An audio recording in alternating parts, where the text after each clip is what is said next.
अब सिन्धुपाल्चोक जिल्लामा प्राकृतिक प्रकोपहरू अलि बढी अन्यत्र भन्दा बढी हुने गरेको छ र त्यसको कारण चाहिँ भौगोलिक अध्ययन अनुसन्धानसँग रिलेटेड छ भन्ने कुरा हामीले जुरेको पहिरोको सन्दर्भमा नै पार्लियामेन्टमा पनि निकै ठुलो छलफल भयो र त्यो अगाडि बढाउनु पर्छ अध्ययन अनुसन्धान भन्ने कुरा पनि भयो। भूकम्पको बेलामा पनि त्यहाँ जुन स्तरको क्षति भयो त्यो क्षतिका पछाडिको कारण पनि एउटा कारण जुरेमा जे भयो त्यसैसँग रिलेटेड छ भन्ने धारणा पनि पार्टीहरूको, पार्लियामेन्टको, सरकारको सबैको पनि बनेकै स्थिति हो। म आफै फेरि धेरै पटक चाहे भूकम्पको कुरा होस्, चाहे जुरेको कुरा होस् या अरू सन्दर्भमा पनि कहिलेकाहीँ पार्टीले मलाई फेरि सिन्धुपाल्चोकै जिम्मा दिने हुन्थ्यो।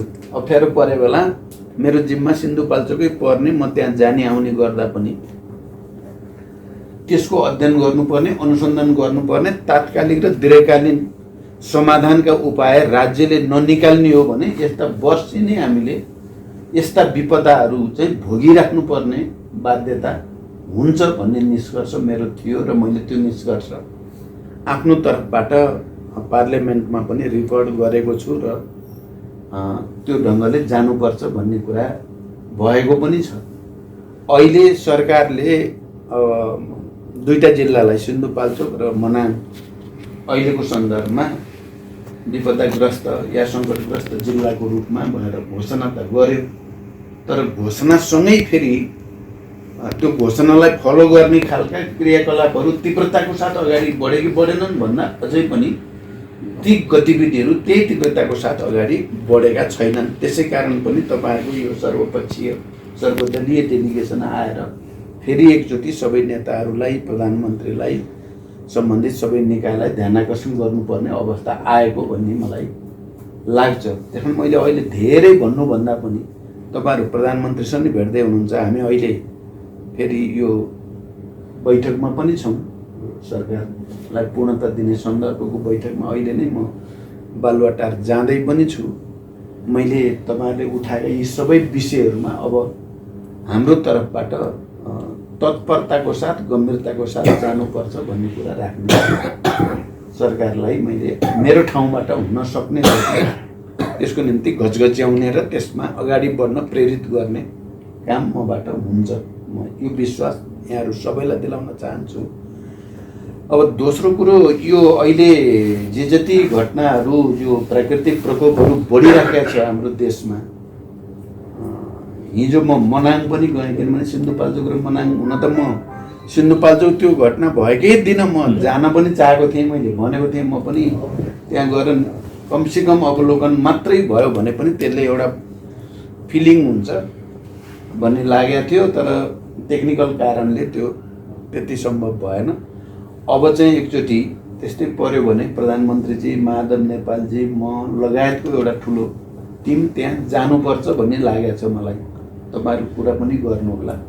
त्यसो भयो भने पनि फेरि त्यसको गहिराइमा गएर विषयलाई आत्मसात गर्ने र सरकारले त्यसलाई गति दिने कुरामा अर्थ राख्छ भन्ने मलाई लागेको छ। एकचोटि जान जरुरी पनि छ। फेरि पछिल्लोचोटि पनि ठुलो क्षति भयो, त्यो त हेरिराखिएको छ, बुझि त राखिएको छ, त्यो नबुझिएको स्थिति त होइन। अहिले सिन्धुपाल्चोकको हेर्दा मेलम्चीमा जे जस्तो क्षति भयो या हेलम्बुमा जे जस्तो भयो, यो कयौँ वर्ष पछिको जस्तो देखिन्छ। हिजो म मनाङ जाँदा मनाङको पनि हालत धेरै नै खराब रहेछ। त्यहाँ जनसङ्ख्या थोरै छ र त्यो क्षति पनि चाहिँ को स्थिति पनि त्यस्तै हुने भयो, तर तुलनात्मक रूपले हेर्दा त्यहाँ निकै, त्यहाँका बुढापाकाले भन्छन् भने चाहिँ 100औं वर्षमा यस्तो कहिले नै भएको थिएन। त्यो स्तरको क्षति भयो त्यहाँ, त्यस्तो बाढी आयो भन्दा यसको पछाडि चाहिँ खालि हाम्रो चाहिँ भूगोलको मात्रै दोष हो त?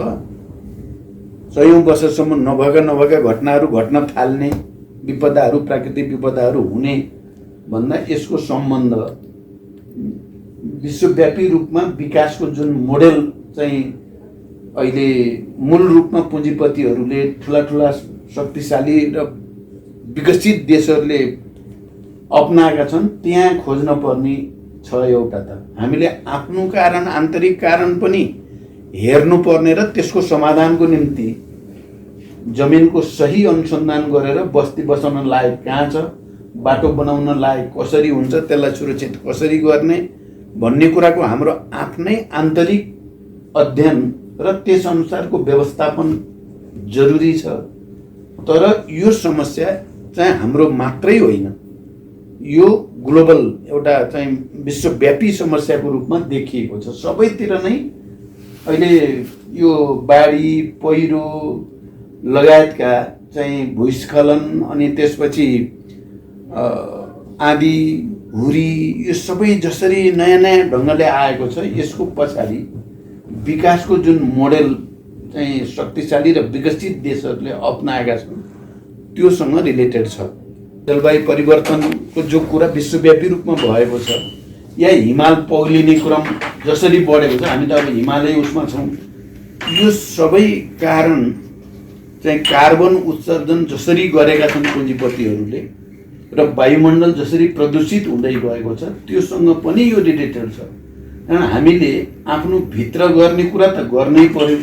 अहिले तपाईँहरूले जसरी चाहिँ राख्नु भएको छ, यी कुराहरू त हुनै पर्यो, त्यसको अध्ययन हुने, बस्ती स्थानान्तरण गर्ने, जमिनको चाहिँ अनुसन्धान राम्रोसँग गर्ने, यी कुराहरू त हामीले गर्नु नै पर्यो। तर हामी सबै राजनीतिक दलहरूको, बुद्धिजीवी, नागरिक समाज सबैको पनि केमा पनि ध्यान जानु पर्यो भने यो विषय इन्टरनेसनल फोरमहरूमा नि उठ्न पर्यो। नेपालमा यस्तो किन भइरहेको छ? संसारको सबभन्दा अग्लो चाहिँ हिमाल सगरमाथा भएको देश र पुरै चाहिँ हिमालको रेन्जको काखमा बसेको देशमा यति धेरै प्राकृतिक प्रकोपहरू बढ्दै किन गयो भन्ने कुरा इन्टरनेसनल्ली पनि उठ्नुपर्छ भन्ने मलाई लागेको छ। त्यो सबै फोरमहरूमा युनाइटेड नेसनसँग रिलेटेड र अरू सबै प्राकृतिक प्रकोपसँग रिलेटेड सङ्घ संस्थाहरूमा नेपालले अब यो आवाजलाई बुलन्द गर्न पर्ने नै भयो। किनभने यसले गर्दा पनि हामीले दुःख पाउने स्थिति, अझ ठुल्ठुला दुःख पाउन सक्ने भोलिका चाहिँ सम्भावनाहरू देखिएको हुनाले पनि यो आवाज अब नेपालले ढिलो नगरिकन सबै इन्टरनेसनल फोरमहरूमा पनि उठाउनु पर्ने देखिन्छ। त्यसपछि उनीहरूले पनि, किन हामी एक्लैले मात्रै सक्ने कुरा होइन, हिमाल पग्लिँदै जाने जो क्रम छ, ग्लोबल वार्मिङ र क्लाइमेट चेन्जसँग रिलेटेड छ, सम्बन्धित छ, त्यो भनेपछि यसको सुरक्षा गर्ने जिम्मेवारी पनि मानव जातिकै हुन पर्यो, विश्वकै हुन पर्यो। र अहिले विश्वका मेन चाहिँ रूपले चाहिँ सञ्चालनकर्ताहरूले यसमा ध्यान दिन पर्यो, यसमा साधन स्रोत लगानी बढाउन पर्यो र मात्रै हामीले यसलाई सही ढङ्गले सम्बोधन गर्न सकिन्छ भन्ने पनि मलाई चाहिँ लागेको छ। र म आज प्रधानमन्त्रीजीसँग, सरकारका सम्बन्धितहरूसँग पनि यो कुरा राख्दैछु। यो हामीले अन्तबाट पनि सहयोग जुन, अब हामीले यत्रो अरबौँको खरबौँको क्षति भइरहेको छ, एकैछिनमा हुन्छ क्षति हुने बेलामा त्यसको पुनर्निर्माण गर्ने, त्यसलाई गर्न कुरेको त धेरै ठुलो मेहनत, धेरै ठुलो सङ्घर्ष, धेरै साधन स्रोतको आवश्यकता पर्छ।